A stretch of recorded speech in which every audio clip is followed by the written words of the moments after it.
Hey there, I am thrilled to introduce the new and improved FLOWASSIST Seal. If you're already familiar with the product, you might recall the extra step of having to cut 5 millimeters extra to accommodate the FLOWASSIST Seal.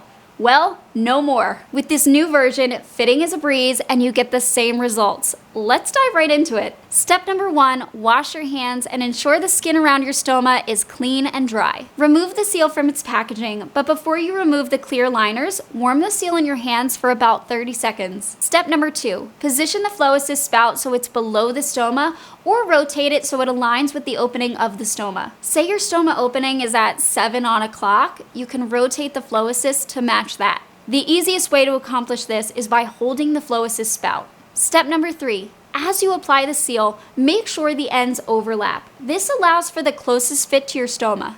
Step number 4, cut the pouch opening to fit your stoma. Ensure the FLOWASSIST spout is fully inside of the pouch or through the base plate opening. Before fully pressing it down, ensure to pull the flange up to fill the slot underneath the spout. Step number 5, apply light pressure to the pouch to achieve secure adhesion. You can do this by putting 1 or 2 fingertips right around the stoma and gently pressing down. If your pouch has a viewing window or is clear or you haven't placed your bag onto the flange yet, take a look to make sure that none of the seal adhesive is showing. And there you have it, fitting the FLOWASSIST Seal has never been simpler.